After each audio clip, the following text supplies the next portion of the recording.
오늘 말씀은 사도행전 6장 1절로부터 15절까지 말씀입니다. 우리 함께 읽겠습니다. 그때의 제자가 더 많아졌는데 헬라파 유대인들이 자기의 과부들이 그 매일 구제에 빠짐으로 히브리파 사람들을 원망한데 열두 사도가 모든 제자를 불러 이르되 우리가 하나님의 말씀을 제쳐놓고 공계를 일삼는 것이 마땅치 아니하니 형제들아 너희 가운데서 성령과 지혜가 충만하여 칭찬 듣는 사람 7을 택하라. 우리가 이 일을 저희에게 맡기고 우리는 기도하는 것과 말씀 전하는 것을 전무하리라 하니 온 무리가 이 말을 기뻐하여 믿음과 성령이 충만한 사람 스데반과 또 빌립과 브로고로와 니가노르와 디몬과 바메나와 유대교에 입교한 안디옥 사람 니골라를 택하여 사도들 앞에 세우니 사도들이 기도하고 그들에게 안수하니라. 하나님의 말씀이 점점 왕성하여 예루살렘에 있는 제자의 수가 더 심히 많아지고 허다한 제사장의 무리도 이 도에 복종하니라. 스데반이 은혜와 권능이 충만하여 큰 기사와 표적을 민간에 행하니 리버디노 구레네인 알렉산드라인 길리기아와 아시아에게서 온 사람들의 회당이라는 각 회당에서 어떤 자들이 일어나 스데반으로 더불어 변론할세 스데반이 지혜와 성령으로 말함을 저희가 능히 당치 못하며 사람들을 가르쳐 말시키되 이 사람이 모세와 및 하나님을 모독하는 말 하는 것을 우리가 들었노라 하게 하고 백성과 장로와 서기관들을 충동시켜 와서 잡아가지고 공회에 이르러 거짓 증인들을 세우니 가로되 이 사람이 이 거룩한 곳과 율법을 거스려 말하기를 맞이 아니하는도다. 그의 말에 이 나사렛 예수가 이곳을 헐고 또 모세가 우리에게 전하여 준 규례를 고치겠다 함을 우리가 들었노라 하거늘 공회 중에 앉은 사람들이 다 스데반을 주목하여 보니 그 얼굴이 천사의 얼굴과 같더라. 아멘. 네, 오늘 이제 이야기는 바로 이제 3장, 4장, 5장에 그 이어서 거기에 기록되어 있던 것들은 결국 계속해서 그 예수 이름으로 병자를 날 때부터 안진병이었던 사람을 치료하는 그 사건을 중심으로 해서 계속되는 이름 사건으로 연속된 것을 우리가 보았습니다. 그리고 나서 이제 6장에 와서 그 일에 연속되는 거죠. 계속해서 예루살렘 교회의 사역에 대해서 말씀해 주시는데 예루살렘 교회 사역에서 처음에 이루어졌던 일이 보니까 사람들이 많아졌어요. 사람들이 많아지고 교회가 할 일도 많아졌습니다. 제자의 수가 늘고 또 제자의 수가 늘다 보니까 또 오늘 말씀해 보니까 헬라파 유대인들이란 말이 나오고 히브리파라고 하는 사람들이 나오는 것을 보게 되는 거죠. 그러니까 기독교라고 하는 것, 기독교라고 하는 것이 지금은 다 유대 사람들보다 아닌 사람들이 더 많지만 처음에 시작할 때는 어떻겠습니까? 그렇죠. 유대인들이 더 많았겠죠. 유대인들이라고 하는 것은 히브리파 사람들이라고 얘기했지만 사용하는 말은 아람어였겠죠. 그때 당시에 아람어를 사용했을 테니까 아람어를 사용하는 유대인들 그리고 헬라어를 사용하는 유대인들 헬라어를 사용하는 유대인들이라고 하는 것은 이제 이제 그 디아스포라라고 해가지고 외부에 나가서 살던 그런 사람들을 말하는 거죠. 어쨌든 유대인들이에요. 네, 유대인들이 더 많았다라고 하는 사실을 우리가 알 수 있는 거죠. 근데 이제 이 일들 여러 가지 구제의 일들 교회가 해야 되는 일들이죠. 그런 일들도 있고 과부를 돌보는 일들 이런 것들이 있어요. 이런 것들이 있는데 그것들을 제자들이 그러니까 사도들이 열두 사도들이 다 동원되어서 하는 것이 지혜롭지 못하다라고 해서 이제 7사람을 뽑으라라고 이렇게 이야기하고 있습니다. 근데 이제 성경에 어느 곳에도 집사라는 말은 없어요. 그죠? 오늘 우리가 읽은 말씀을 아무리 다시 읽고 다시 읽어도 집사라는 말은 없습니다. 그래도 우리가 다 이 모든 7사람을 뭐라고 얘기하냐면 7집사다 이렇게 이야기를 합니다. 그렇죠? 예. 아마 그것은 나중에 그 전통에서 그렇게 되었으리라고 이렇게 생각돼요. 그 우리가 얼마 전에 그 4장 마지막 부분인가요? 사도행전 4장 마지막 부분에서 바나바를 가지고 이야기할 때 권위자다라고 이렇게 얘기하지 않았습니까? 그래서 우리가 교회에 직분이 있는데 그 직분의 어떤 성경적인 어원의 의미 이런 것들을 한번 살펴보지 않았습니까? 그래서 결국 우리가 권사라고 하는 건 무엇이냐? 사람을 세우는 것을 해야 된다. 근데 그가 한 행동이 무엇이었죠? 밭을 팔아다가 물질을 드린 그 행동이었어요. 그리고 그 사람을 권위자라고 이렇게 얘기했다. 근데 그것을 보니까 결국 그 파라클레시스라고 얘기하는데 그것이 지금에 와서의 권사의 의미다라고 하는 것으로 권사의 직분이 그러므로 성경적인 어원은 바나바에게서부터 왔다라고 하는 것을 우리가 말씀 듣지 않았습니까? 근데 집사 그러면 우리 대부분 일곱 집사 생각하거든요. 근데 일곱 집사라는 말이 없어요. 일곱 집사라는 말이 없습니다. 다만 이 집사라고 하는 말, 지금의 영어에서 이야기하는 디컨이라고 하는 그 디아코노스라고 하는 그 헬라어 어원인데 그것이 나온 구절은 로마서에서 나와요. 로마서 16장 1절에서 베베라고 하는 사람이 나오지 않습니까? 근데 그 베베라고 하는 사람을 이야기할 때 디아코노스다라고 이렇게 이야기해요. 근데 보면은 한국말로 번역할 때 보면은 교회의 일꾼 이렇게 번역했거든요. 또 집사라는 말도 쓰지도 않습니다. 그러니까 우리가 이제 집사라는 말의 어원이 어디 있느냐 이제 찾아가면 이제 어렵지만 그러나 이제 이 말씀 이후에 초대교회 교부들이 아마 이 사람들을 가지고 집사라고 이렇게 이야기했던 것 같습니다. 그래서 집사라는 말을 쓰죠. 근데 중요한 것은 무엇이냐면 이제 직분을 어떻게 나누는가 우리 관심이 많아요. 그죠? 장로, 권사, 그 다음에 집사 중에서도 요새 보니까 안수 집사, 서리 집사 뭐 이렇게 나누지 않습니까? 오늘 보니까 안수했으니까 안수 집사다라고 이렇게 얘기하는 거죠. 근데 그게 그 직분이 그렇게 의미가 있는 것인가를 생각해 보면 그러면 이제 우리가 이제 집사로 뽑힌 사람 보니까 스테반, 빌립 요 두 사람은 알겠어요, 그죠?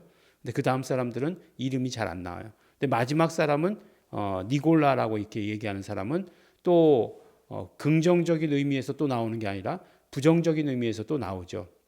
나중에 계시록에 가보면 니골라 당을 삼가라라고 이렇게 하시는 말씀이 나오지 않습니까?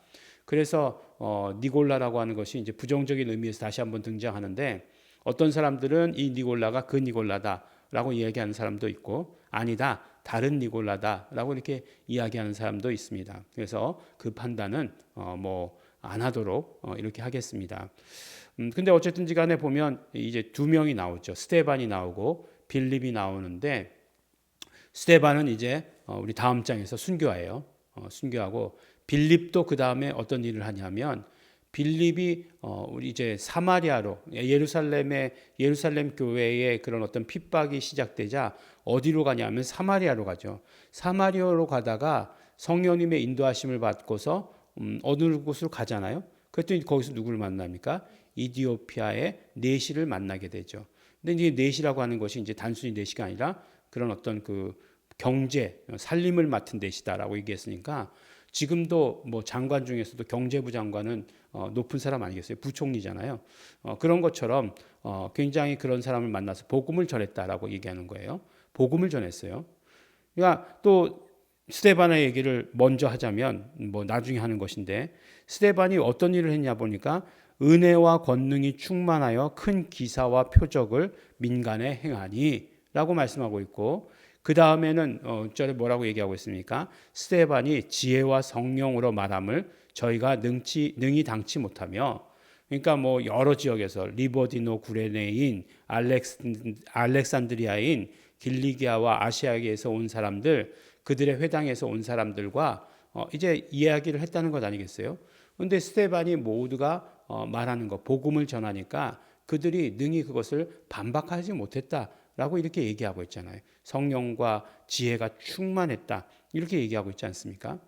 그러면 우리가 생각하기를 그러면 일곱을 뽑았을 때에 이 사람들 뭐 하라고 뽑은 거야? 라고 생각하게 되잖아요. 그런데 한 일이 뭐예요? 보니까 그 기사와 표적, 말씀 전함 이렇게 되어 있는 거예요. 이게 뭐를 의미하느냐 하는 거죠. 그렇죠. 우리에게서 직분이 중요하겠습니까? 우리가 해야 되는 역할이 중요하겠습니까? 예. 우리가 해야 되는 역할이 훨씬 더 중요한 거죠. 직분이 그렇게 중요한 역할은 아니죠. 근데 우리가 이것을 직분으로 이렇게 집사라고 하는 직분으로 사도행전 6장을 보기 시작하는데 그런 말도 없을 뿐더러 예. 그리고 그 일곱을 뽑았더니 어떻게 하느냐? 보니까 말씀 전하고 이적과 표적 행하고 한 것들을 말씀하고 있는 거예요. 그래서 우리에게 있어서 이것이 이야기해 주시는 것이 무엇이냐? 혹시 우리가 집사라면 또 혹시 우리가 안수 집사라고 한다면 예. 우리가 어떤 직분을 받았는가 하는 것보다도 더 중요한 것은 우리가 무엇을 어떤 일을 해야 되는가라고 하는 것들이 더 중요하다는 거죠. 근데 지금 우리 교회에서 또 다 직분이 있으시죠.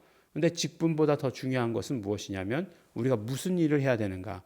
오늘 말씀해 주시지 않습니까? 그래서 기사와 표적을 민간에 행했다. 이게 다 그 일곱으로 선택된 사람들이 한 일이에요. 예. 그리고 성령으로 지혜와 성령으로 말씀을 증거했다라고 이렇게 말씀하고 있습니다. 그랬더니 어떻게 됐느냐? 그랬더니 당장 붙잡혀 갔어요. 네. 그랬더니 하나님께서 정말 부와 장수와 이런 것들을 허락하신 것이 아니라 당장 붙잡혀 갔습니다. 모함당했어요. 네. 그리고 막 그곳에 이제 사람들이 억울하니까 막 그냥 징계 분하잖아요. 네. 이기지 못하겠으니까 막 사람들에게 이렇게 막 거짓으로 증거하게 이렇게 사람들을 이야기한 거죠. 그래서 이제 산헤드린 공회에 계속 또 붙잡혀 가는 거죠. 처음에 누가복음이나 복음서들을 보면 붙잡혀 갔던 분 누구시죠? 예수님이시죠. 예수님이 붙잡혀 가시더니 그 다음에 사도행전을 보니까 누가 붙잡혀 가요? 이제 베드로와 요한과 제자들이 붙잡히더니 그것도 3번이나 붙잡히더니 그 다음에는 이제 집사로 택함을 받은 저도 이제 집사라고 이렇게 얘기하죠. 이제 스데반이 붙잡혀 가게 되는 것을 우리가 보게 됩니다. 근데 마지막 구절, 오늘 마지막 구절이 너무나 재미있어서 그 구절만 다시 읽어요. 뭐라고 얘기하냐면 공회 중에 앉은 사람들이 다 스데반을 주목하여 보니 그 얼굴이 천사의 얼굴과 같더라라고 이렇게 말씀하고 있습니다. 모함을 받아서 붙잡혀 가잖아요. 그럼 우리 굉장히 억울할 것 같아요. 그죠? 복음을 전했는데 딴 사람들이 내가 그렇게 얘기하지 않았는데 저 사람이 나와서 그렇게 얘기했으니까 굉장히 억울할 것 같아요. 지금 이렇게 산헤드린 공회에 붙잡혀 가면 어떻게 될지 몰라요. 예. 그런데도 이제 붙잡혀 가는 것입니다. 그래서 보니까 그 얼굴이 되게 두려워할 것 같았는데 그렇지 않냐고 그 얼굴이 천사의 얼굴과 같더라. 예. 두려움에 찌든 얼굴을 천사의 얼굴과 같더라. 이렇게 얘기하진 않죠. 너무나 환한 그런 모습을 가지고 천사의 얼굴이라고 이야기하겠죠. 그래서 그런 모습이었다. 그런 아름다운 모습이었다라고 하는 것을 우리에게 말씀해 주시고 계십니다. 오늘 우리가 해야 될 일이 무엇인가, 우리의 역할이 무엇인가에 대해서 오늘 우리에게 구체적으로 사도행전은 말씀해 주시죠. 기사와 표적, 은혜와 권능이 충만해서 기사와 표적을 행하고 또 지혜와 성령으로 말씀해야 되는 것, 말씀 증거해야 되는 것을 오늘도 우리에게 말씀해 주십니다. 이것이 어떤 직분에 해당되는 일이 아니고 우리의 모든 사람의 역할이다. 예수 그리스도의 제자로 택하심을 받은 우리 모두의 역할인 것을 우리 기억하시고 더욱더 힘써서 지혜와 성령으로 말씀하시고 또 은혜와 권능이 충만해서 이적과 표적과 모든 신유의 행위를 행하시는 우리 성도 여러분 되시기를 예수 이름으로 축원합니다. 기도하겠습니다. 하나님 아버지 감사합니다. 하나님 아버지 우리가 이제 온전히 예수 이름으로 모든 것들 이적과 표적과 신유의 일을 할 수 있도록 맡아서 행할 수 있도록 축복하여 주신 것 감사합니다. 우리가 아버지 하나님 직분과 더불어 우리의 모든 역할이 그것인 것을 알았으니 우리 예수 이름을 말하며 증거하며 전하는 자 되게 하여 주시옵소서. 지혜와 성령이 언제나 충만케 하여 주시옵소서. 감사드립니다. 예수님 이름으로 기도드렸습니다. 아멘. 그러므로 우리 이 시간에 기도하실 때 언제나 우리가 지혜와 성령으로 충만해야 하는 것, 또 성령의 능력과 그 주시는 권능으로 충만해야 되는 것을 오늘 말씀을 통해 들었습니다. 그러므로 성령님이시여 언제나 충만케 하여 주시옵소서. 성령님이시여 그 능력 행하심에 나를 도구로 사용하여 주시옵소서. 우리 다 같이 간구하시면서 통성으로 우리 함께 기도하시겠습니다.